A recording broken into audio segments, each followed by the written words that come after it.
네, 요한계시록에 대해서 살펴보는 두 번째 시간입니다. 네, 우리가 전에 예고했다시피 네 번 정도의 설교를 아마 하게 될 것 같습니다.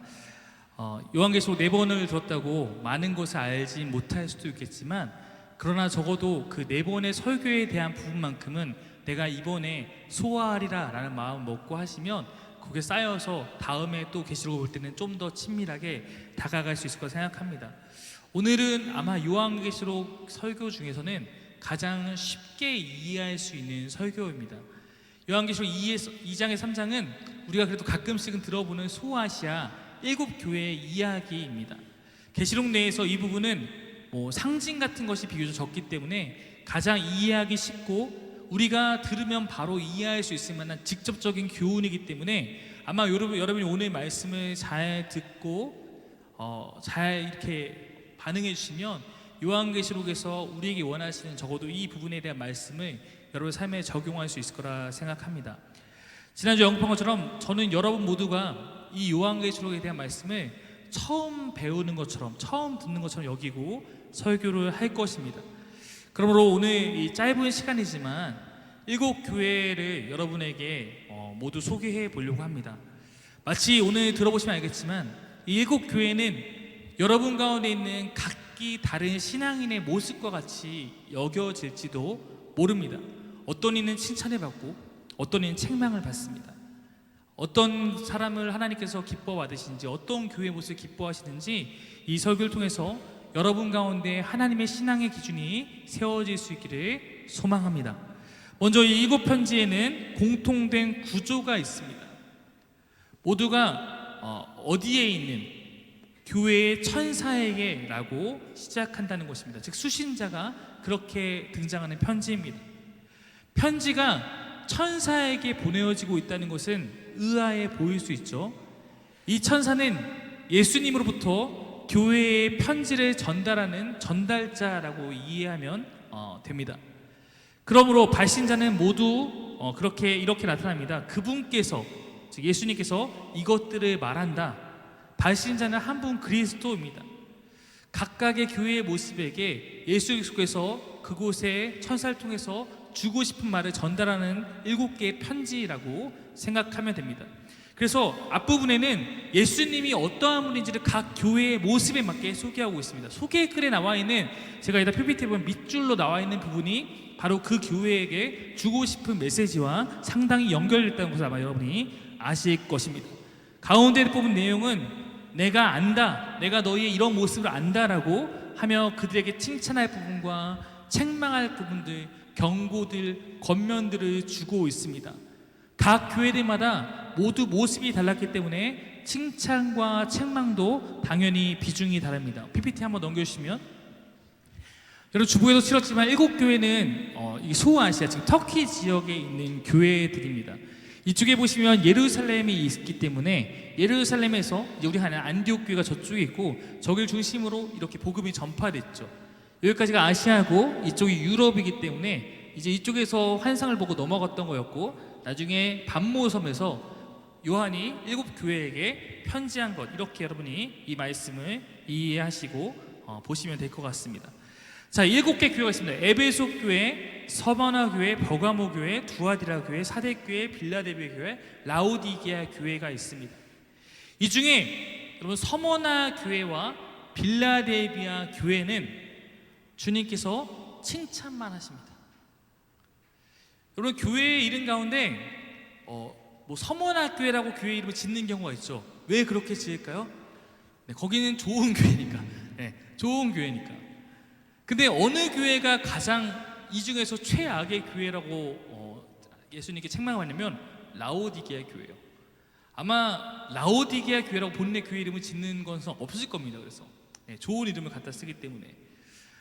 빌라델비아는 이따 보겠지만 미국에는 필라델피아라는 지명과 똑같은데 우리가 갖다 형제 사랑이라는 뜻을 갖고 있는 곳인데, 마찬가지 이 교회 또한 좋은 그런 이름을 갖고 있기 때문에 미국에서 지명을 지을 때도, 그리고 또 여러 교회에서도 사용하고 있습니다. 그 외 나머지 4개 교회는 모두 칭찬과 책망을 동시에 받고 있음을 여러분 이제 보시게 될 겁니다. 모든 편지에는 그리고 끝에 동일한 표현이 등장하고 있습니다. 이 표현은 잘 기억하실 필요가 있어요. 이렇게 나와요. 귀 있는 자는 성령이 교회들에게 하시는 말씀을 들을지어다. 제가 그때 얘기했지만 에베소 교회에게 쓴 편지에도 이렇게 나와요. 다 이렇게 나와 있는데 이것은 그 교회만 하고 싶은 게 아니라 교회들 복수예요.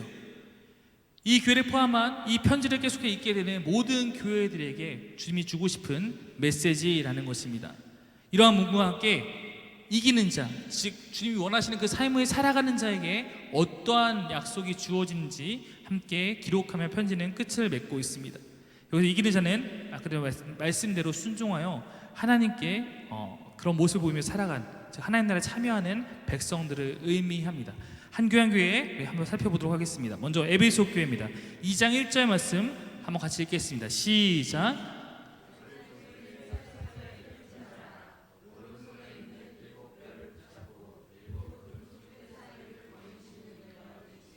네, 아까 얘기했듯이 이 지금 밑줄 친 부분들이 예수 그리스도를 소개하는 이름인데, 소개하는 방법인데 이 소개의 내용이 아래에 있는 내용과 연결되어 있습니다.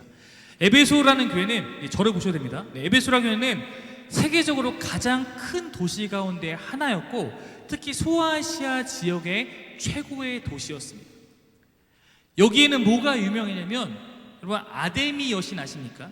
네, 아데미 풍요에서 막 이렇게 여성의 가슴이 막 많이 달려갔고 풍요를 상징하는 그런 여성의 신으로 모시는 아데미 여신에 대한 숭배가 굉장히 성행했던 종교적인 도시였습니다.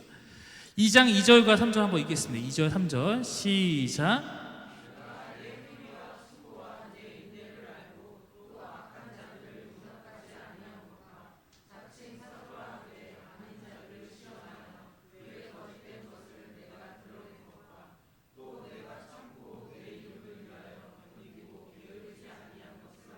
자, 지금 이 부분이 여러분 에베소 교회가 잘하고 있는 거에 대해서 주님이 칭찬하시는 거예요. 네, 제가 여러분 페이퍼 준 거는 혹시 눈이 안 좋은 분들 위해서 드린 거니까 좋은 분들은 이걸 보고 있고 안 좋은 분들은 그거 보시면 됩니다. 여기는 지금 뭐냐면, 여기는 굉장히 아까 했듯이 우상 숭배가 강력한 곳이었어요. 종교적으로 척박하고 타락한 도시에서 복음의 뿌리를 내린 교회라는 것입니다.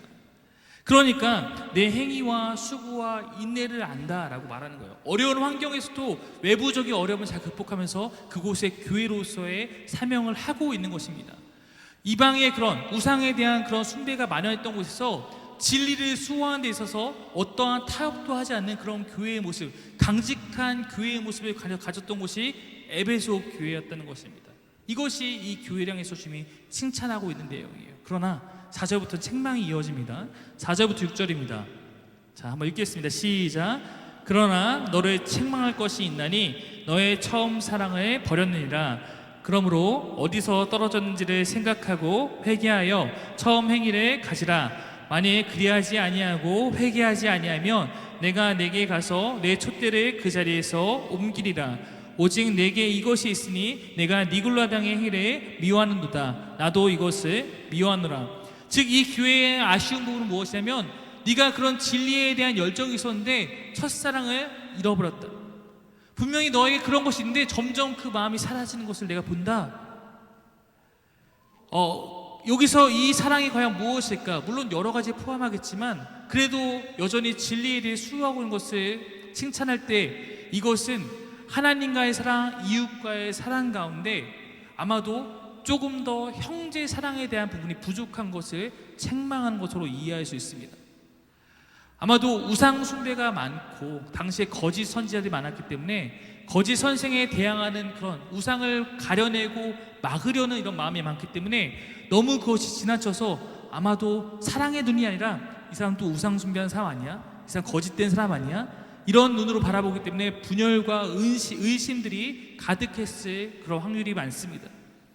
진리를 분별하지 못하고 자꾸 휩쓸리는 사람에 대해서 품고 이런 것보다는 그들에 대해서 인격적으로 증오하고 정죄하는 모습들이 있었는지도 모릅니다. 근데 여러분, 사실 이게 교회들이 많이 저지르고 있는 그런 부족함이기도 합니다. 교회 역사에서도 진리를 지키는 것은 좋았으나 진리를 지켜오자 사랑이 뒤처지는 일들이 참 많이 있었다는 것입니다. 그러나 그러한 불균형은 주님이 원하시는 것이 아닐 수 있어요. 누군가 저에게 많이 물어요. 한국에는 왜 이렇게 많은 교단들이 있고 한국에 왜 이렇게 많은 신학교가 있습니까? 여러분, 왜 그렇게 됐냐면 교회들이 분열했어요. 교회의 그 분열의 역사, 이 말씀을 잘 실천하지 못한 결과입니다. 각자가 생각하는 진리를 수호하고자 넌 나랑 안 맞아? 그럼 우리 나눠서 하다가 교단이 계속 생겨나게 됐습니다. 물론 우리가 거짓과 손잡을 수 없고 선을 긋는 것은 필요하지만 어떠한 부분에서는 좀 더 넓은 포용력을 가질 필요가 있다라는 것입니다. 교단에 대해서도 마찬가지. 여러분, 이곳에 있는 우리는 교단이란 것은 신앙적 성격에도 말할 수 있는데 이 교회 안에 있는 사람들 가운데서도 신앙적 성격이 다 다릅니다. 어떤 사람은 산기도를 좋아하고 어떤 사람은 묵상기도 좋아하고 어떤 사람은 성령님의 막 뜨거운 어떤 거 좋아하고 어떤 사람은 말씀에 약간 그런 깊이를 좋아하고 다 다를 수 있어요. 그러나 그로 인해서 우리가 분열된다면 우리는 주님께 책망받을 수 있다라는 것입니다. 사람에 대해서도 마찬가지고 종교적인 것이 아니라 다른 생각, 다른 가치관, 다른 정치색, 다른 사회적 신분에 대해서도 우리는 마찬가지입니다. 교회는 그것을 이겨낼 수 있어야 한다는 것입니다. 주님이 이것에 실패하면 촛대를 옮겨버리겠다고 경고합니다. 촛대는 계시록에서 하나님의 임재에 대한 상징이며 교회의 영적 생명력 같은 거예요. 형제의 사랑에 실패하면 교회가 아니라는 거예요. 우리가 이런 말씀을 이미 복음서를 통해서 많이 듣지 않았습니까? 너희가 서로 사랑하지 않으면 그것은 내 제자가 아니야. 교회가 서로 사랑하는 데 실패하면 교회가 아니야. 2장 7절은 이렇게 맺고 있습니다. 읽겠습니다. 시작.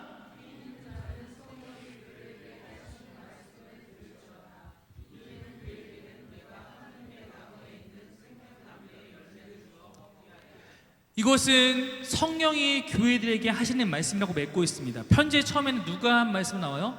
예수님이 하신 말씀 나오고 끝에는 성령님의 말씀이라고 나오고 있습니다. 계시록에서 그리스도의 말씀은 곧 성령의 말씀입니다. 물론 이것은 그리스도와 성령이 완전 동일하다는 것은 아닙니다. 분명히 둘은 구분된 인격체로 성경에서 나옵니다. 요한복음에서 예수님께서 제자들에게 말씀하십니다. 너희에게 내가 가면 다른 보혜사가 올 거야. 다른 보혜사란 것은 무슨 표현이냐면 그럼 다른 보혜사란 것은 먼저 있었던 보혜사가 있다는 것인데 그가 누구죠? 바로 예수님 자신인 거예요. 보혜사는 돕는 분인데 제자들을 돕는 먼저 첫 번째 온 것이 예수님이라면 계속해서 그것을 이어서 하시는 분이 성령님이라고 소개하고 있는 것입니다. 그리스도는 바로 성령을 통해서 교회에게 말씀하시고 그 말씀은 그리스도의 말씀이며 그 성령의 말씀인 것으로 우리는 그렇게 이해할 수 있습니다. 두 번째 서머나 교회를 한번 보겠습니다. 서머나 교회 2장 8절 말씀입니다. 한번 같이 읽겠습니다. 시작.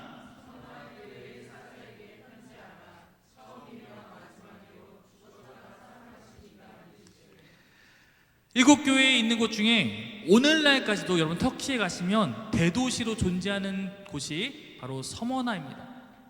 서머나는 현재 터키의 3대 도시 가운데 하나입니다.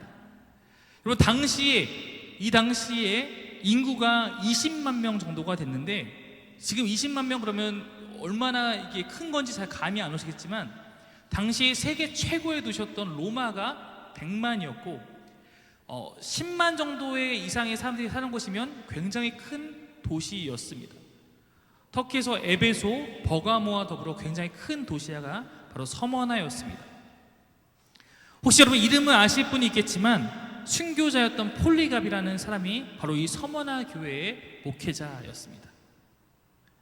2장 9절 10절 말씀 한번 읽겠습니다. 여러분 지금 밖은 춥고 날이 따뜻하기 때문에 이렇게 기대서 이렇게 보고 있으면 여러분 말씀 들리지 않습니다. 등을 떼시고 입을 열어서 한번 같이 한번 읽겠습니다. 시작.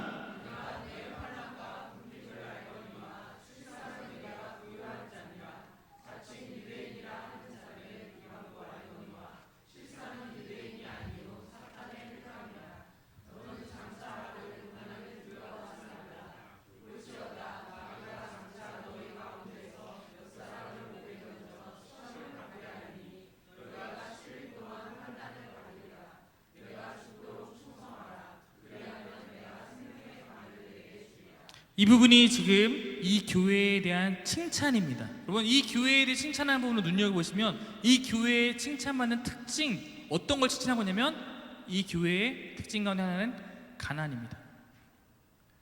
여러분, 서모나라는 도시는 부유했는데 교회는 궁핍합니다. 여러분, 교회가 왜 궁핍할까요? 가난한 사람들만 교회에 와서 초대교회는 그러지 않았습니다. 이들이 원래 가난한 상태로 모였기 때문에 교회가 가난한 것이 아닙니다. 왜 이렇게 됐냐면 박해로 인한 결과입니다. 그들은 환난과 박해로 궁핍해졌습니다.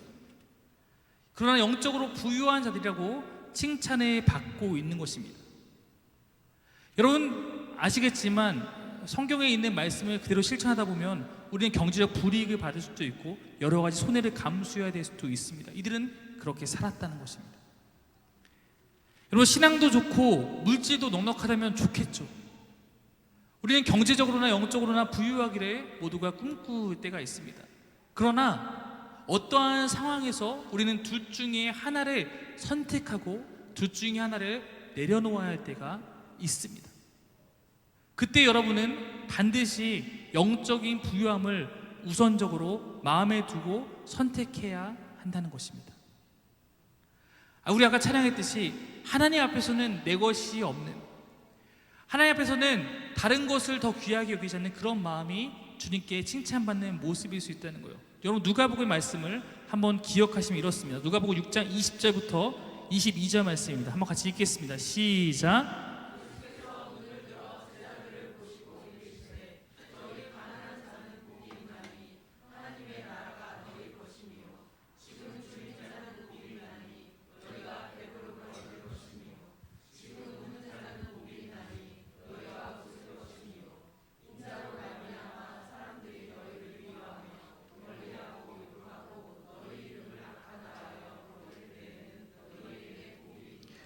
즉 이 말씀을 지금 이 교회는 실천하고 있다는 것입니다.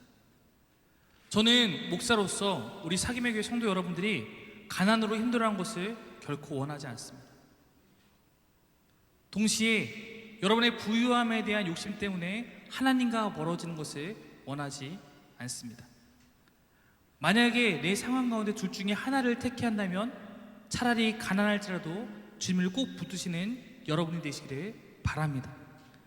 안타깝게도 서머나 교회에는 여전히 남겨진 박해가 있습니다. 이만큼 했으니까 끝이 아니라 주님께서 너희는 계속 박해받을 거야 라고 얘기하고 있어요. 주님 말씀하시기를 너는 그러나 장차 받을 고난을 두려워하지 말라.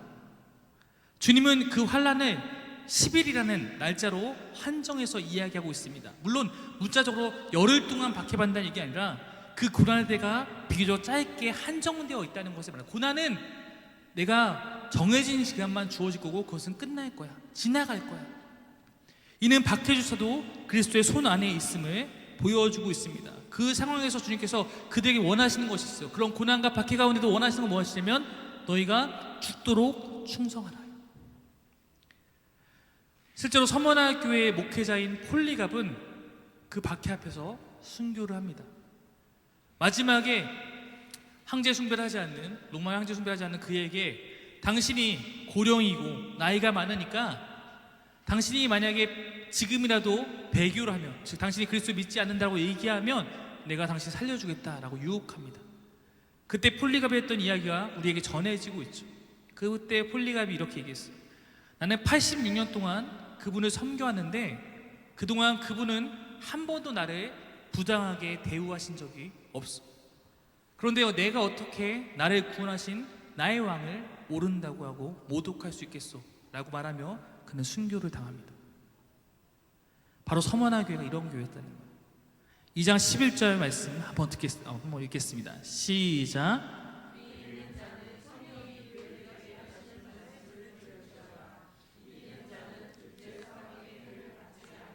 주님께서 그 고난 가운데 죽도록 충성한 자에게 약속하신 건 무엇이냐? 둘째 사망. 즉 우리 첫 사망은 우리 모두가 다 당할 것입니다. 우리는 인간이 다 죽어요. 둘째 사망은 무엇입니까? 우리 영원한 사망. 즉 우리는 지옥에 가는 그런 형벌을 받지 않는다. 내가 너희를 구원할 것이다. 주님 우리에게 약속하고 계신 것입니다. 세 번째 교회, 버가모 교회입니다. 한번 말씀 한번 읽겠습니다. 시작.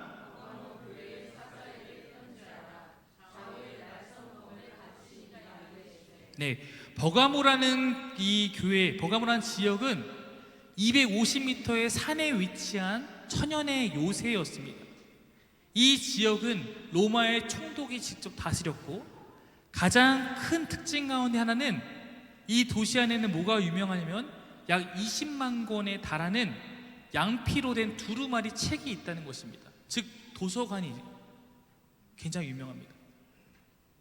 종교적으로는 제우스 신당이 존재했고, 뱀 모양의 신인 아스클레피오스 신을 치유의 신으로 숭배했던 그런 지역이었어요.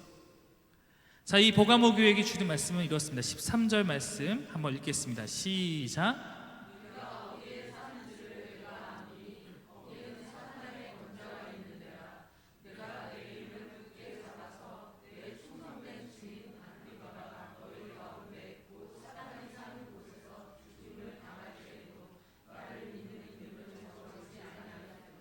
자, 여기 칭찬하는데 너희가 사탄의 권자가 있는 곳에 있다. 사탄의 권자는 왜 이야기하는 거냐면, 아까 여기 누가 있다고 했어요?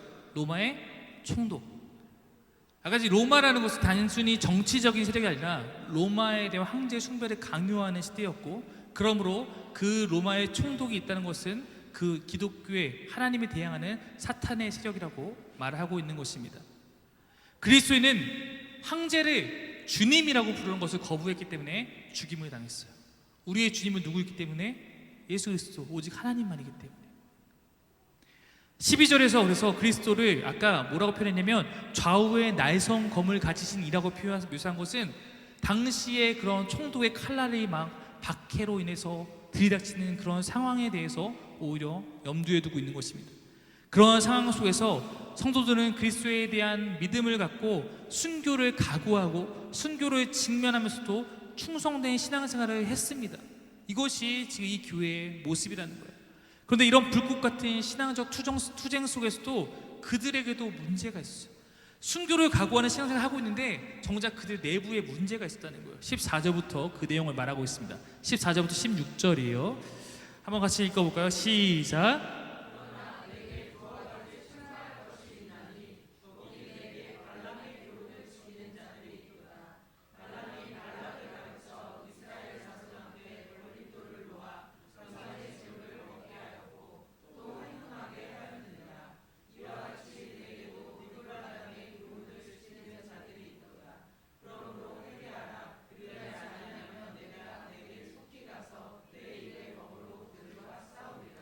우리가 앞서 살펴봤던 에베소 교회는 거짓 세력들을 잘 분별하고 방어했지만, 버가모 교회의 문제는 무엇이냐면 그들과 더불어 교제하고 그들을 용납한 것입니다. 니골라당이라고 하는 것은 초대교회 당시에 영향이 있던 그런 이단인데, 이들은 이스라엘을 우상 숭배로 몰고 간 발람 선지자를 따르는 무리들이었어요. 그래서 발람에 대한 얘기가 나오는 거예요. 즉 우상 숭배에 교회가 물들었다. 발람의 그 사상은 무엇이냐면 도덕 폐기론적 사상이 있어요. 그러니까 즉 우리의 삶은 중요하지 않다. 우리 믿기만 하면 된다. 그러므로 니골라당도 삶의 실천적인 측면에 무시했던 그러한 이단이었습니다. 버가모 교회는 외부의 어떤 그런 박해에 대해서는 우리 순교도 할 거라고 했지만 정작 내부 안에서는 여러 가지 혼합된 모습으로 잘 분별하지 못하고 휩쓸려 갈 때가 있었다는 것입니다. 투쟁은 해요. 정작 삶의 열매는 없어요. 그러므로 주님께서 회개하라고 명하고 있습니다.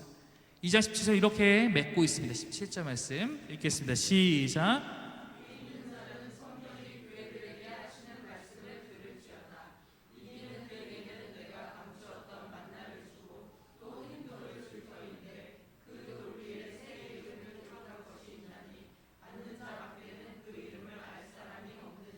여기서 주의 말씀을 따르는 자, 이기는 자에게 주는 흰 돌에 대해서는 해석이 두 가지입니다.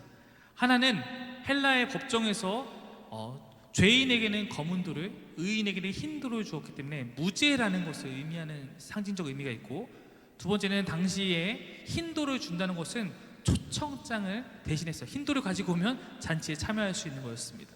그러므로 이것은 무죄 판결로 하나님께서 우리를 의인으로 맞아주신다는 표현, 혹은 하나님의 천국 잔치에 참여하는 것을 의미하기 때문에 어떤 해석을 따르든지 간에 주의 잔치에 참여하는 자가 된다는 것으로 우리는 구원받는 것으로 해석할 수 있습니다.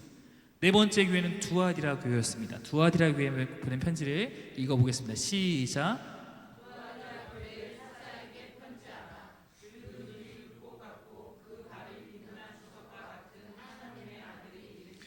두아디라라는 도시의 특징은 무엇이냐면 이곳은 상업의 중심지였습니다. 그래서 이 도시에는 여러분 상업조합을 당시에 길드라고 불렀는데 이것이 굉장히 많았습니다. 근데 이것이 문제였어요. 여러분 당시의 상업은 당시 경제활동한 것이 아니라 모든 길드는 수호신을 경배하는 종교적 모습을 가졌기 때문입니다. 그러므로 그리스도인으로서 신앙의 순수성을 유지해가면서 조합원으로 살아가기 되게 힘든 거예요. 난 조합원으로 나는 경제활동을 하기 위해서는 어쩔 수 없이 자꾸 그런 부분에 영향을 받을 수밖에 없는 그런 상황 가운데 놓여 있었던 것입니다. 그러다 보니까 많은 타협이 발생했던 것입니다. 먼저 칭찬은 이렇습니다. 2장 19절이에요. 2장 19절 말씀 한번 읽겠습니다. 시작.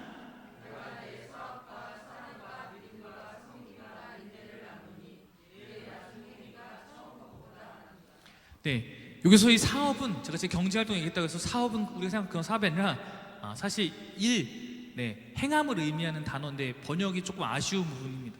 즉 너의 섬김과 너의 사랑과 너의 믿음과 너의 인내 이런 것을 아노니 네 나중에 행위가 처음보다 많다. 이것은 네가 신앙이 계속 이런 부분에서 발전하고 있는 것은 내가 정말 칭찬해 줄게.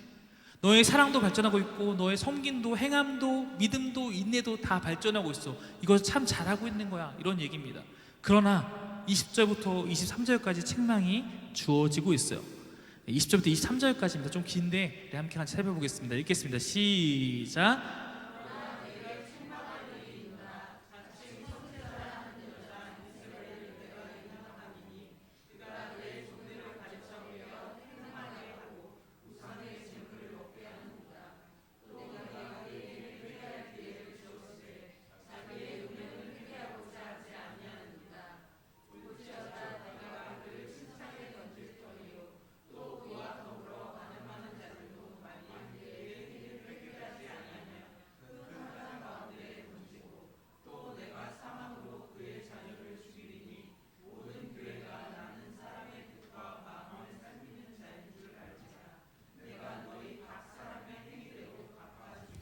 요한계시록에 나오는 말씀은 다 구약의 말씀을 인용해서 말하고 있어요. 20절에 이세벨 또한 마찬가지입니다.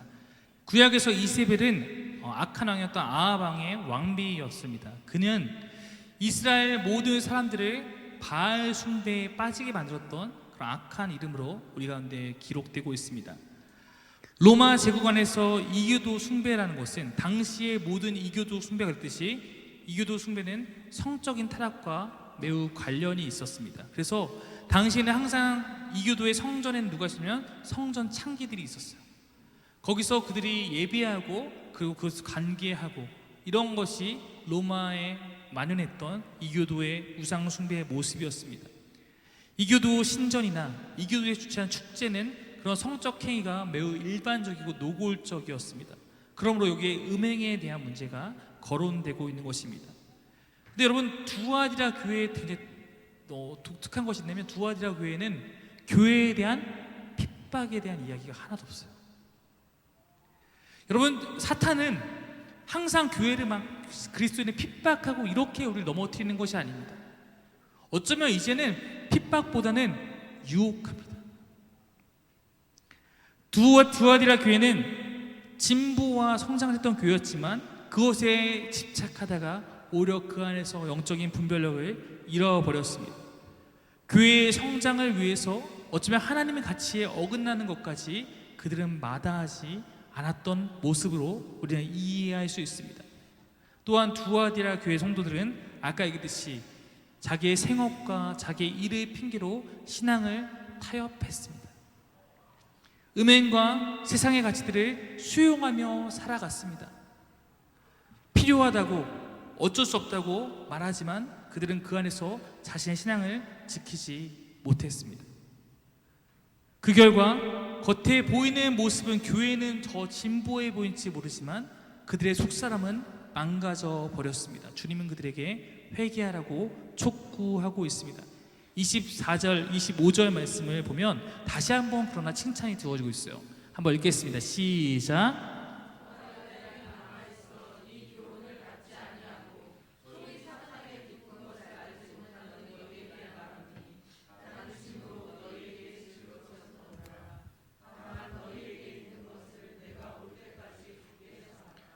여기 부분은 이런 거예요. 지금 두아디라 교회가 그렇게 못하고 있다 말을 하고 있는데, 그런데 너희 가운데 또한 그러나 이 안에 소수는 몇몇 사람들은 나의 기쁨이야 라고 말하고 있는 부분이에요. 두아디라 교회의 이런 경제적인 손해를 감수하면서도 끝까지 타협하지 않는 이들이 있었다는 것을 다시 한번 칭찬하고 있는 것입니다. 아까 얘기했듯이 내가 신앙을 위해서 더 마음을 들이면 내가 여러 가지 불이익을 당할 수 있는 상황입니다. 돈의 세력이 목을 조여와도 신앙적 가치를 지키는 자들이 있었다는 것입니다. 그런 남겨진 자들을 주님이 위로하고 있는 거예요.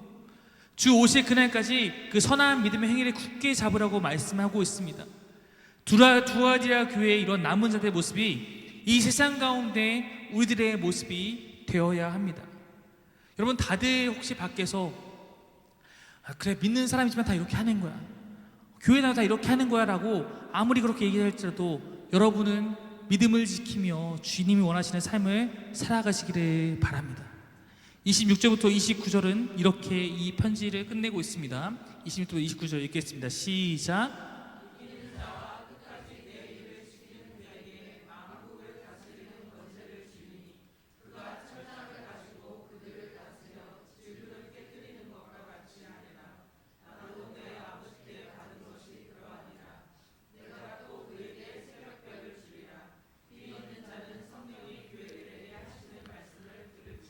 여러분, 새벽의 별은 어둠을 끝내는 여명의 상징입니다. 어둠의 시대를 걷어내고 세상에 그리스도의 빛을 비추는 자가 되리라 주님이 약속하시는 것입니다. 이것이 성령이 이기는 자에게 주시는 약속입니다. 다섯 번째 교회입니다. 사대 교회입니다. 3장 1절부터 3절까지 세 절의 말씀을 함께 보겠습니다. 시작.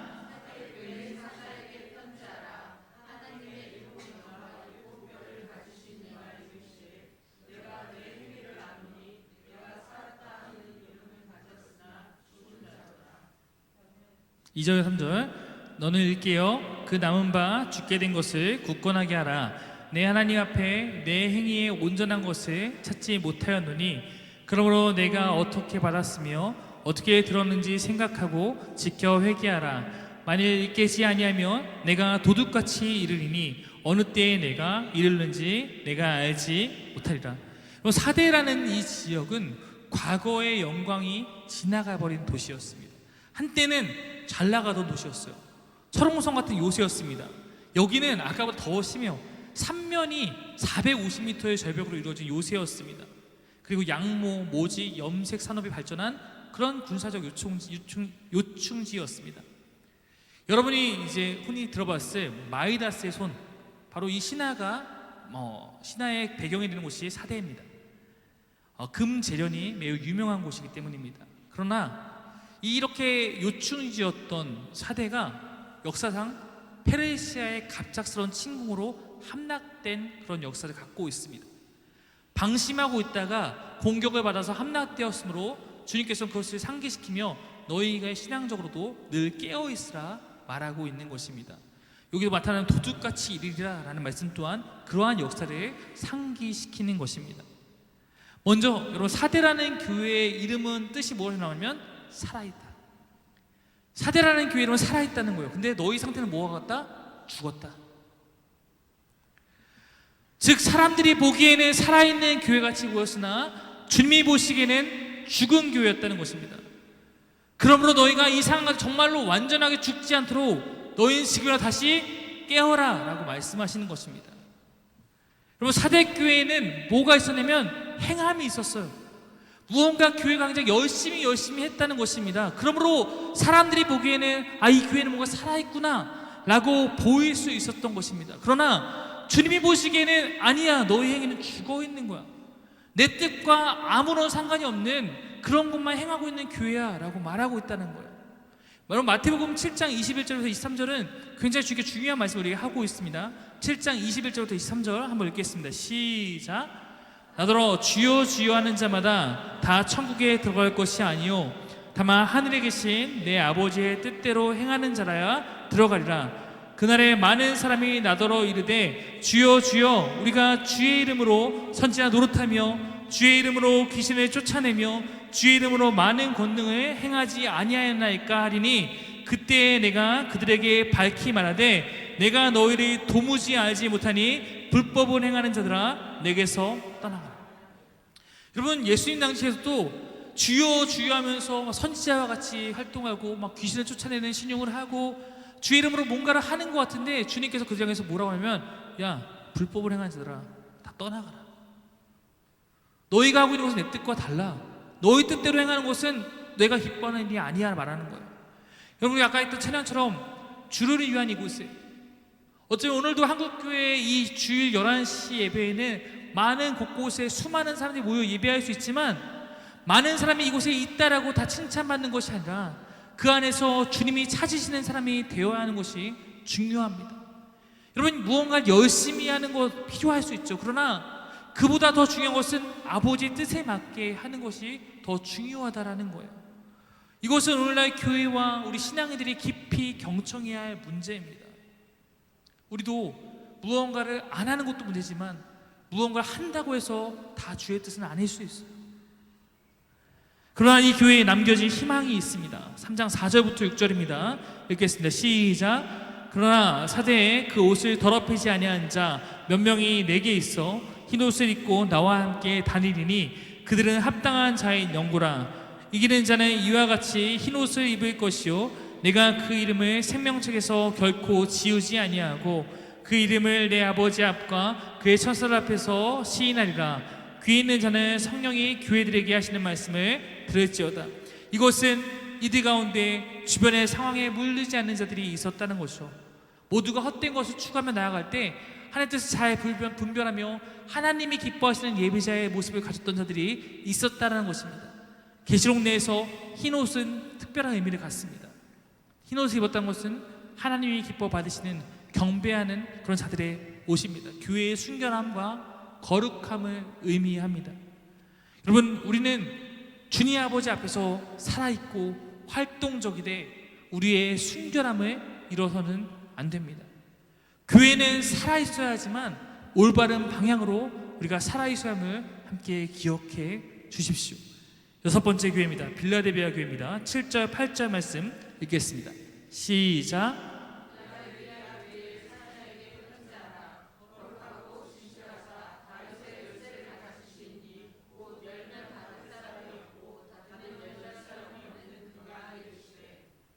팔절이요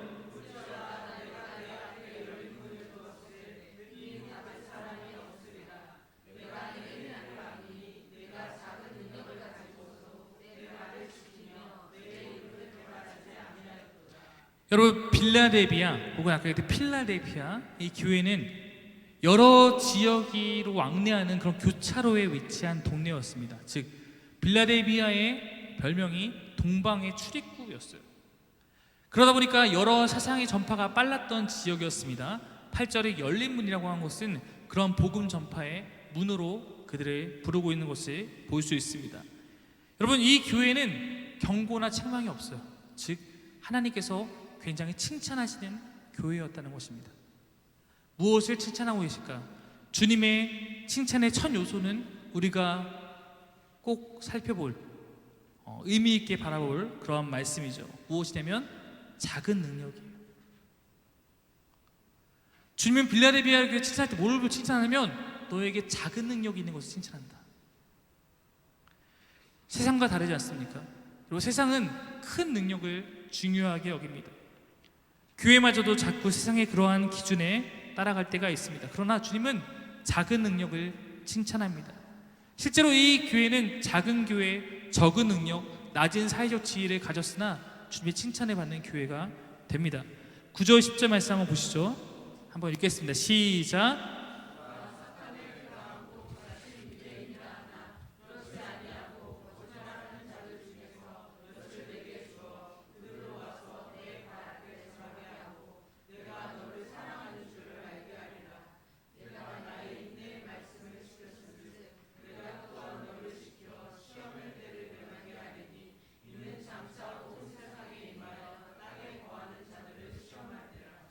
이들은 작은 교회였으나 주님의 인내의 말씀을 지키며 살아갔습니다. 배교하지 않았고 세상과 타협하지 않았고 세상에 동화되지 않았습니다. 주님은 이 교회를 향해서 시험의 때를 면하게 하시겠다고 말합니다. 여러분, 우리가 시험에 대해서 조금 생각해 봐야 될 게 있어요. 주기도문에 예수님이 가르친 기도에 어떤 기도의 내용이냐면 시험에 들지 말게 하고, 이런 기도가 있잖아요. 여러분, 우리가 우리를 시험하고 우리 넘어뜨리려고 하는 사탄을 우습게 보면은 안 됩니다. 물론 하나님의 능력이 더 크고 하나님께 주권이 있습니다. 그러나 우리가 난 아무 끄떡 없어, 난 시험도 다 이길 수 있어, 그러니까 난 상관없어, 우리를 자신을 너무 믿고 만용을 부려서는 안 된다는 것을 주께서 가르치시는 거예요. 우리는 가급적 시험을 당하지 않도록 애초에 그 길을 가지 않아야 합니다. 애초에 시험이 당하지 않도록 우리가 힘써야 합니다. 가급적 시험이 당하지 않는 것과 시험을 당할 때는 그것을 뚫고 나갈 이 길의 힘을 주께 구해야 한다는 것입니다. 11절부터 13절 말씀 이렇게 맺고 있죠. 한번 보겠습니다. 시작. 내가 속히 오리니 내가 가진 것을 굳게 잡아 아무도 내 면류관에 빼앗지 못하게 하라. 이기는 자는 내 하나님 성전의 기둥이 되게 하리니 그가 결코 다시 나가지 아니하리라. 내가 하나님의 이름과 하나님의 성 곧 하늘에서 내 하나님께로부터 내려오는 새 예루살렘의 이름과 나의 새 이름을 그의 위에 기록하리라. 귀 있는 자는 성령이 교회들에게 하시는 말씀을 들을지어다. 하나님은 주의 말씀을 지키며 끝까지 순종하는 이 교회에게 내가 새 예루살렘의 백성이 되도록 하겠다 약속하십니다. 엄청난 축복이죠. 어쩌면 한국 정서에서 우리 양주에 머물러 있는 우리 사김의 교회는 변방에 있는 작은 도시, 작은 교회일 수 있어요. 그러나 우리가 하나님 앞에 신실하게 나아갈 때 우리는 이처럼 하나님의 기쁨과 하나님의 자랑이 될 수 있습니다. 큰 능력보다도 주의 말씀에 순종하고 있는 것이 주님의 가장 큰 기쁨이요 주의 자랑임을 기억하시면 좋겠습니다. 마지막 교회예요. 라오디게아 교회입니다. 3장 14절부터 16절 한번 세 절의 말씀을 읽겠습니다. 시작.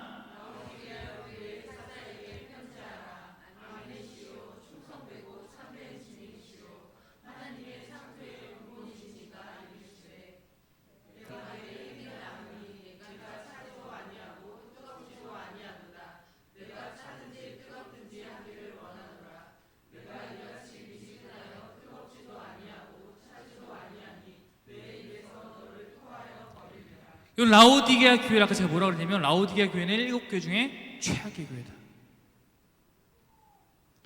이 교회를 향한 주님의 편지에는 주의 칭찬이 한 글자도 들어가 있지 않습니다. 주님이 이 교회 향해서 뭐라고 말합니까? 뜨뜻미지근하다. 라오디게아라는 도시에 없는 것이 물이었어요. 물. 스스로 물을 생산하지 못했기 때문에 라오디게아 교회는 10km 떨어진 히에라폴리스 온천으로부터 물을 공급받습니다. 이런 관을 통해서 히에라폴리스 온천에서 물이 시작돼서 올 때 처음에는 따뜻한 물로 오지만 10km를 오다 보면 물이 식어버리는 거예요. 또한 이 물은 석회성 물이었기 때문에 역겹습니다. 그러므로 이 물은 끓여서 따뜻하게 먹든지 아니면 아예 식혀서 시원하게 먹지 않으면 먹을 수가 없는 물이에요. 미지근하면 먹지 못합니다. 역해요. 예수님은 바로 라오디게아의 상태를 그들이 알고 있는 이 상황에 빗대어 말하는 거예요. 너희 상태가 바로 그 상태야. 17절부터 19절에 자세한 그들의 모습이 나옵니다. 17절부터 19절 읽겠습니다. 시작.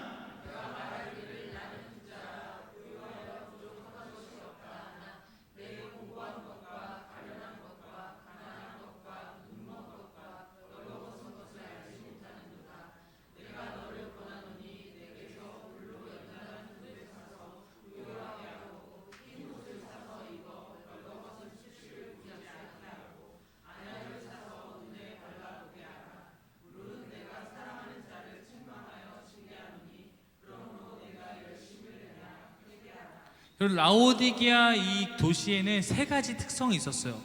첫 번째는 이곳은 금융업이 굉장히 활성화되어 있는 도시였어요. 이 도시에는 뭐가 많았냐면 은행이 많았습니다.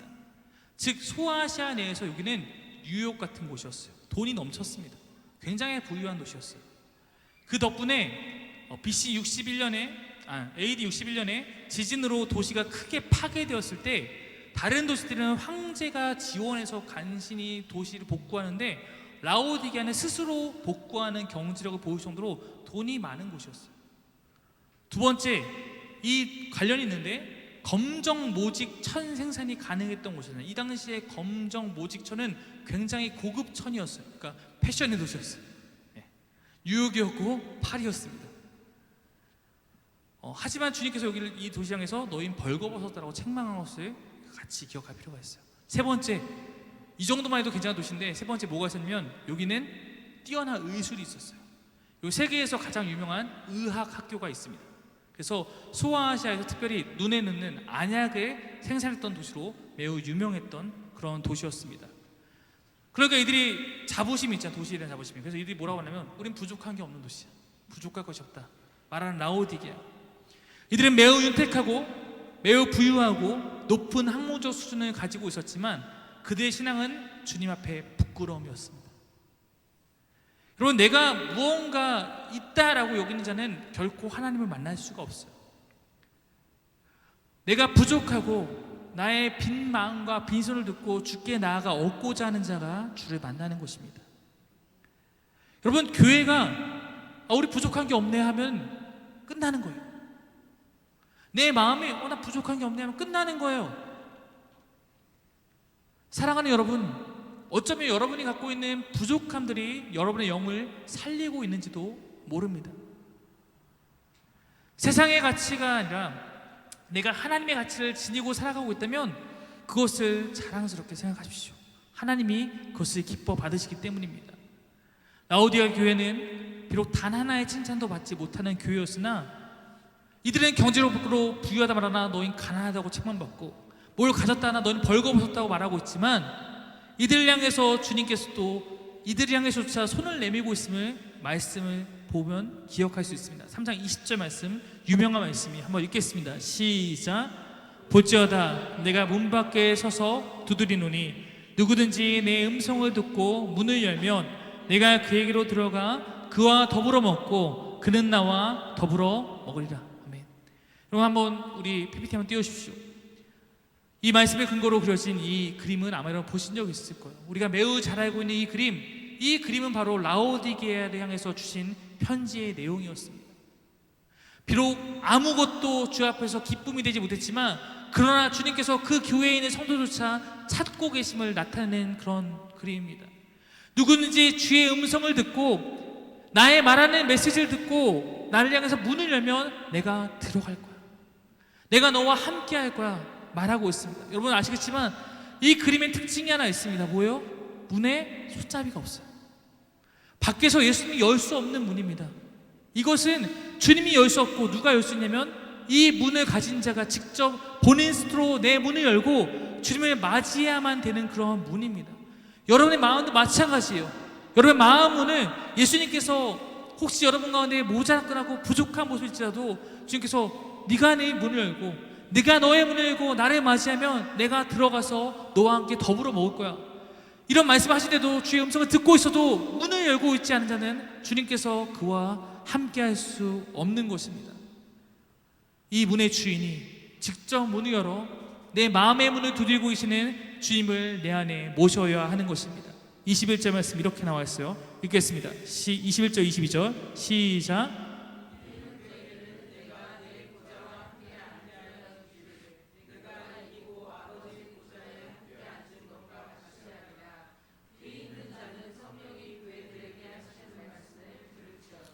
사랑하는 여러분, 오늘 귀 있는 여러분들은 성령이 여러분들에게 하시는 이 말씀 가운데 여러분도 깊이 깨닫고 반응하셔야 합니다. 일곱 교회 칭찬도 있고 책망도 있습니다. 우리의 모습과 닮아 있는 부분들이 있습니다. 그들을 향해 주님을 칭찬받는 그 모습, 주님 칭찬의 모습은 잃지 말고 끝까지 유지하라고 말씀하십니다. 책망받는 모습을 지적하시면서 네가 이것으로부터 속히 돌이켜 회개하라고 주님을 명령하고 있습니다. 아직 하나님을 마음에 모시지 못한 자들에게 이제는 문을 열라고 말씀하고 있습니다. 이 모든 것은 우리를 구원하시고 우리와 함께하기 원하시는 주님의 마음이기 때문입니다. 사랑하는 형제 자매 여러분, 사랑하는 주의 성도 여러분, 말씀이 여러분에게 주고 있는 오늘의 이 음성을 여러분이 놓치지 마십시오. 내게 주시는 주님의 마음으로부터 혹시 내 안에 변화해야 할 것이 보이거든 이제는 반응하여 돌이켜 나아가십시오. 내 안에 주님이 기뻐하지 않는 모습이 있다면 나도 그 모습을 이제 미워하고 내 안에 그리스도가 들어오셔서 나와 함께 하시기를 소망하며 나아가기를 바랍니다. 오늘도 주님은 여러분을 부르고 계세요. 오늘도 주님은 여러분을 원하신 줄 믿습니다. 여러분과 함께 하기를 원하고 계십니다. 이 시간 우리가 그 주님 향해서 나의 마음을 고백하며 함께 나아갔으면 좋겠습니다. 우리가 찬양하고 함께 기도하며 나아갈게요.